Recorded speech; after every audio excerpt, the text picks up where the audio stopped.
तो अब बेटा हम जो नेक्स्ट करने जा रहे हैं, देखो अब तुमने ये तो देख लिया कि 7 टाइप के यूनिट सेल होते हैं, ठीक है, एक्सियल लेंथ और एक्सियल एंगल्स के बेसिस पर। अच्छा अब हम बिल्कुल मतलब बेस पर जाएं कि बेसिकली स्ट्रक्चर है क्या।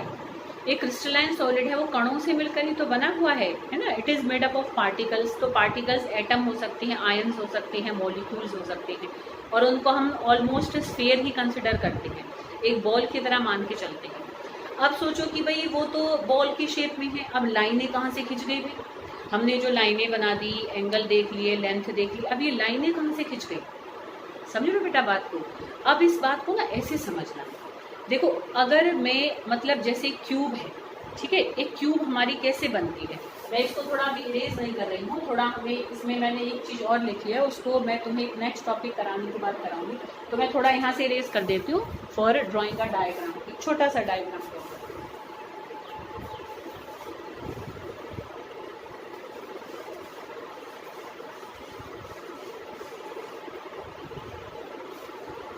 वैसे मैं इसलिए एक पेज भी कलर्ड पेज निकाल के लाई हूँ तुम्हें समझाने के लिए। देखो ऐसे समझना, यहाँ देखना, इसको देखो बेटा, इस वाले डायग्राम को देखो।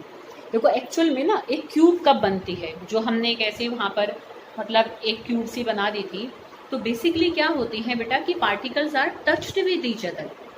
मतलब एक क्यूब कब बनती है, एक क्यूब देखो बेटा जब बनती है कि जब ऐसी चार पार्टिकल आगे हो और 4 पार्टिकल बिल्कुल उसके पीछे हों, ठीक है, तब एक क्यूब का एक तरीके से समझो कि फॉर्मेशन होती है। आ रही बेटा बात समझ में। अब तुम देखो इस डायग्राम को यहाँ कॉपी पे और हम बुक में मतलब कॉपी पे या ब्लैक बोर्ड पे मैं बनाऊंगी, ये तो एक यूनिट सेल है। अब सोचो ऐसे मैं मतलब 4 को ऐसे आगे 4 पीछे 4 रख रख के बनाऊंगी तो इट इज क्वाइट कॉम्प्लिकेटेड। उसको हम बारी बारी ड्रॉ करेंगे तो हमारा तो बड़ा टाइम वेस्ट होगा। समझ रहे हो बेटा बात को। तो एक्चुअल में तो पार्टिकल टच्ड हैं। पार्टिकल्स की एक्चुअल अरेंजमेंट ये है क्यूबिक में, अगर हम देखें इस तरीके से पार्टिकल ऐसे अरेंज हैं। सिंपल क्यूब जो होती है उसमें ऐसे अरेंज होते हैं, 4 आगे और 4 पीछे।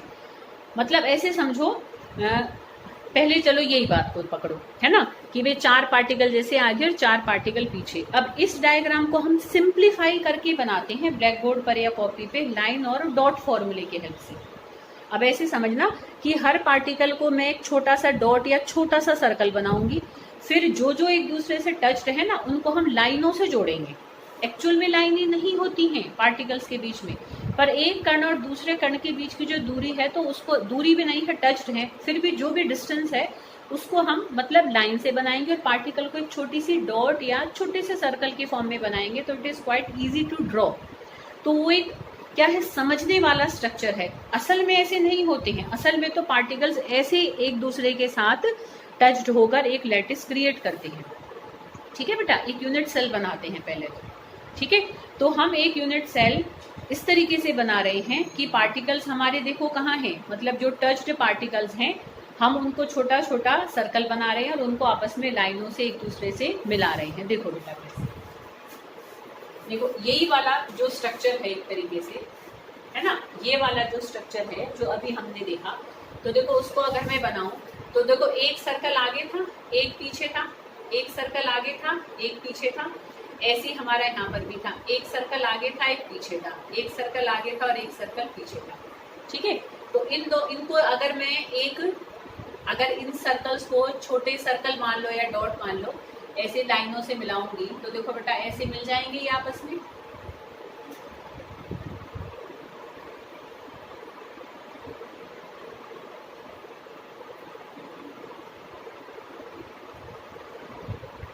ठीक है, देखो इस तरीके से मिलेंगे। तो देख सकते हो क्यूब बनी, एक क्यूब हमने ड्रॉ कर ली।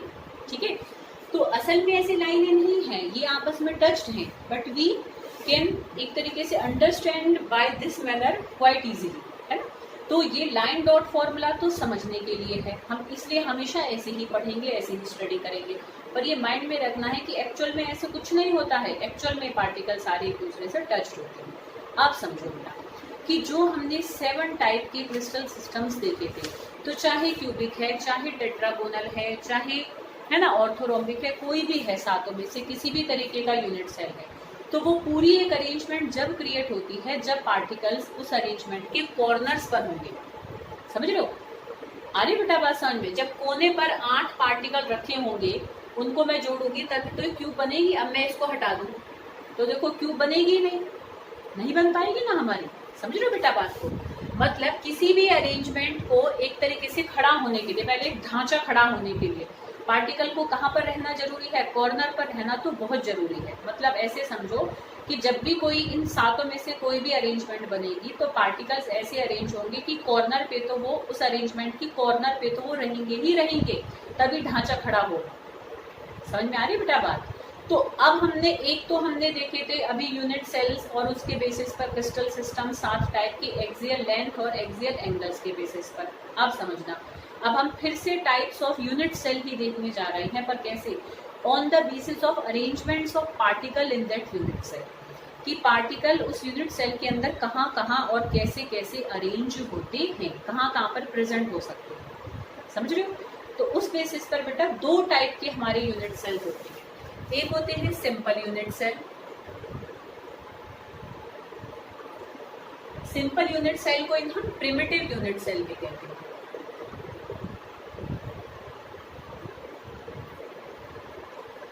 ठीक है, तो सिंपल यूनिट सेल को हम और क्या कहते हैं? प्रिमिटिव यूनिट सेल भी कहते हैं। तो सिंपल यूनिट सेल बेटा वो होता है कि जिसमें पार्टिकल सिर्फ कॉर्नर्स पर रहते हैं। जैसे ये मैंने क्या बनाया, क्यूबिक का एक सिंपल यूनिट सेल बनाया। ठीक है, तो ये क्या है? Simple cubic unit cell.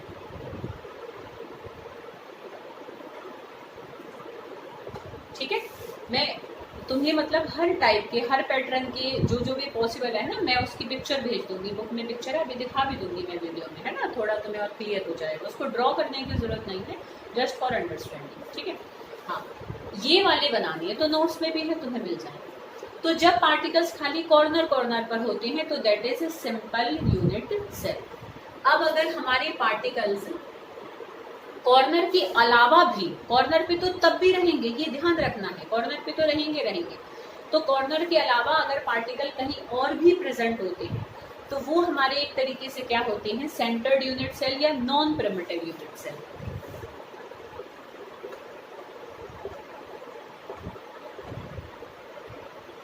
ठीक है, या हम इनको सेंटर्ड यूनिट सेल भी कहते हैं।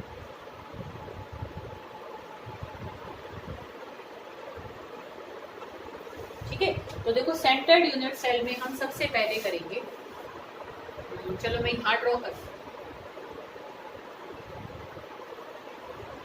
तो इसमें हम सबसे पहले करेंगे फेस सेंटर्ड। सबसे पहले कौन सा करेंगे बेटा? Face centred.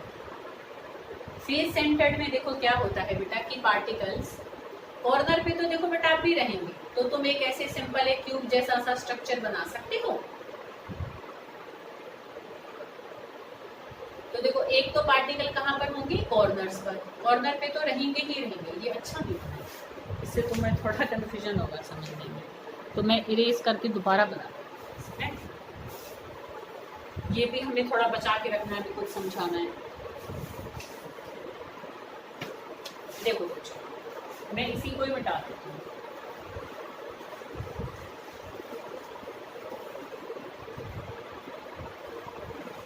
देखो ये तो कैसा है? Simple unit cell.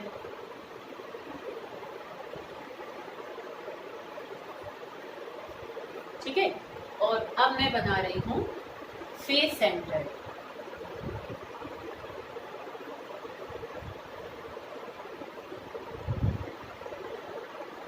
Face centred में भी देखो बेटा कॉर्नर पे तो हमें पार्टिकल रखने ही रखने हैं, कॉर्नर पे तो पार्टिकल रहेंगे ही रहेंगे, ये याद रखना। ठीक है, तो कॉर्नर पे तो इसमें भी रहेंगे। अब कॉर्नर के अलावा देखो बेटा क्या है कि हर फेस के सेंटर पर और आएंगे। अब फेस समझो, एक अपने कमरे को ही देखना जिस कमरे में तुम बैठे होंगे। ठीक है, देखो एक दीवार ये, एक उसके सामने की, ठीक है, एक उसके दाएं, एक उसके बाएं, एक ऊपर और एक नीचे, तो 6 फेस होते हैं एक क्यूब में। ऐसी जैसे कमरे में हमारे एक तरीके से समझो 6 एक तरीके से उसको कवर करने की दीवारें हैं, चाहे फर्श कह लो, चाहे छत, एक फर्श हो गई, एक छत हो गई, एक आगे की दीवार, एक पीछे की दीवार, एक दाएं की दीवार, एक बाएं की दीवार। तो ये 6 फेसेस होते हैं क्यूब के। समझ रहे बेटा बात को? ठीक है, तो हर फेस के सेंटर पर एक एक पार्टिकल और रख दो। देखो कैसे रखेंगे, देखो ये ऊपर वाले फेस के सेंटर पर एक पार्टिकल रखा, समझ में आ रही बेटा बात, एक नीचे वाले फेस के सेंटर पर रखा, एक हमने दाएं वाले पर रखा, एक हमने बाएं वाले पर रखा, एक अब ऐसे समझे ना बेटा, देखो एक ये आगे का फेस दिख रहा है, ये ऐसे आगे वाला, ठीक है, तो आगे वाले फेस का सेंटर यहाँ कहीं आएगा, और देखो ये पीछे वाला फेस, ये पीछे एक दीवार सी बन रही है, उसका सेंटर यहाँ कहीं आएगा, ठीक है। तो इस तरीके से हमने 6 फेस के सेंटर पर 6 पार्टिकल और रख दिए। देखो एक्चुअल में ये ऐसे हैं, देख सकते हो ना, ये अब देखो बनाना कितना कॉम्प्लिकेटेड हो जाएगा, तो इसको हम ड्रॉ नहीं कर सकते हैं बेटा इजीली कॉपी पर, या अगर हम ब्लैक बोर्ड पर बनाएं, तो हमने इसको बहुत सिंप्लीफाई कर दिया कि अब जब कॉर्नर के बीच बीच में आ जाएंगे तो कॉर्नर वाले टच नहीं रहेंगे, कॉर्नर वाले टच हो जाएंगे फेस वाले, जो फेस के सेंटर पर पार्टिकल्स हैं उनसे टच हो जाएंगे, ठीक है। तो ये हमारा फेस सेंटर्ड यूनिट सेल है, और क्यूब में जब बनाते हैं तो हम इसको FCC कहते हैं।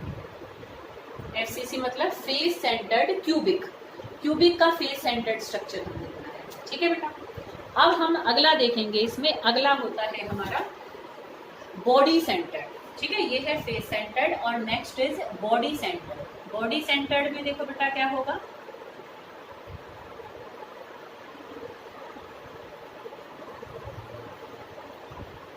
इसमें भी क्यूब कॉर्नर पे तो पार्टिकल रहेंगे ही रहेंगे, पर कॉर्नर के अलावा वो पूरी बॉडी के सेंटर में और आ जाती है, यहाँ पर ऐसे समझो, जैसे समझो एक कमरा है और उसके बीच में एक पार्टिकल और रख दिया हमने, ठीक है।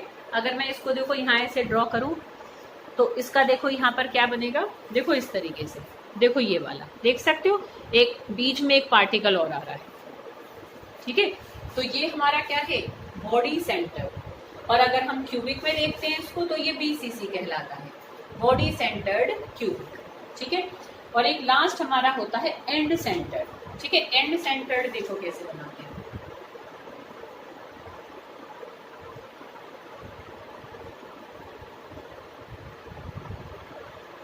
इसमें भी देखो पार्टिकल्स कॉर्नर्स पे तो रहेंगे ही रहेंगे, ये ध्यान रखना है बेटा कि कॉर्नर पे तो रहेंगे ही हर अरेंजमेंट, नहीं तो ढांचा खड़ा ही नहीं होगा। अब कॉर्नर के अलावा कोई दो ऑपोजिट फेसेस पर, चाहे वो ऊपर नीचे वाला बना लो, चाहे आगे पीछे वाला बना लो, चाहे दाएं बाएं वाला बना लो, तो जैसे मैंने ऊपर और नीचे वाले के सेंटर पर एक एक पार्टिकल और रखा, तो दिस इज एंड सेंटर्ड, इसको हम क्या कहते हैं, एंड सेंटर्ड। तो ये 4 टाइप की क्या है, पार्टिकल्स के अरेंजमेंट के बेसिस पर there are these 4 types of unit cells, ठीक है। जब खाली कॉर्नर पर होती है तो वो सिंपल यूनिट सेल होता है, कॉर्नर के अलावा फेस के सेंटर्ड पर होती है तो फेस सेंटर्ड, कॉर्नर के अलावा बॉडी के सेंटर्ड में है तो बॉडी सेंटर्ड, कॉर्नर के अलावा कोई दो अपोजिट फेसेस के सेंटर पर अगर और होती हैं तो दैट इज एंड सेंटर्ड। अच्छा, अब एक बात और समझना, ऐसा बिल्कुल जरूरी नहीं है कि जैसे ये क्यूबिक है और इसमें हमें चारों टाइप की अरेंजमेंट्स मिल जाएं। क्यूबिक में 3 टाइप की अरेंजमेंट मिलती है, मतलब क्यूबिक के भी बहुत सारे हजारों स्ट्रक्चर्स पॉसिबल हैं, बहुत सारे एग्जांपल हैं जिसमें क्यूबिक अरेंजमेंट होती है, पर पार्टिकल कैसे कैसे पैक्ड हैं, तो कुछ हमारे पास एग्जांपल सिंपल के भी हैं, कुछ फेस के भी हैं, कुछ बॉडी सेंटर्ड के भी हैं, पर एंड सेंटर्ड हमें क्यूबिक क्रिस्टल सिस्टम में नहीं मिलता है, ठीक है बेटा। देखो अब कौन से वाले क्रिस्टल सिस्टम में हमें कितने टाइप की अरेंजमेंट्स यूनिट सेल की मिल सकती है, उसके बेसिस पर देखो ये मैंने एक नंबर लिखा हुआ है, ये नोट्स में नहीं है, ठीक है, तो तुम नोट कर लेना। देखो 32421111 324211, मतलब इसमें 3 टाइप की मिलती है, इसमें 2 टाइप की, सिर्फ अकेला ऑर्थोरोम्बिक ऐसा है जिसमें चारों टाइप की अरेंजमेंट्स हमें मिल जाती है। ऐसी इसमें भी 2 टाइप की, इनकी एक ही मिलती है, और वो खाली सिंपल मतलब यूनिट सेल भी होता है, खाली पार्टिकल इनमें कॉर्नर पर ही हमें मिलते हैं और कहीं कोई अरेंजमेंट इनकी नहीं मिलती है, ठीक है। तो अब एक बात समझना बेटा, अब दोनों बातों को मिला लो। 7 टाइप के तो यूनिट सेल हमारे पास है on the basis of dimensions, मतलब on the basis of axial length and axial angle, और 4 टाइप के हैं हमारे पास on the basis of arrangement of particles in unit cell, ठीक है। तो पार्टिकल कैसे कैसे अलग अलग टाइप की एक तरीके से क्रिस्टल सिस्टम्स में अरेंज हैं, तो जैसे अब देखो 3 इसमें है, 2 इसमें है, 4 इसमें है, 2 इसमें मिलते हैं, एक इसमें मिलते हैं, तो टोटल काउंट करोगे तो कितने बन जाएंगे, 14। तो जो 14 डिफरेंट अरेंजमेंट्स पॉसिबल हैं उनको हम 14 ब्रेविस लैटिसेस कहते हैं। तो देखो ये है वो स्ट्रक्चर, ये मैं तुम्हें इसकी पिक भेज दूंगी, ठीक है। देख सकते हो क्यूबिक में 3 हैं, ठीक है। फिर हमारे टेट्रागोनल में 2 हैं, ऑर्थोरोम्बिक में 4 हैं। फिर हमारे नेक्स्ट में क्या है, ऑर्थोरोम्बिक के बाद मोनोक्लिनिक होता है ना, मोनोक्लिनिक में 2 और बाकी तीनों में एक एक एक है। तो these 14 different arrangements are called Bravais lattices, ठीक है, क्लियर।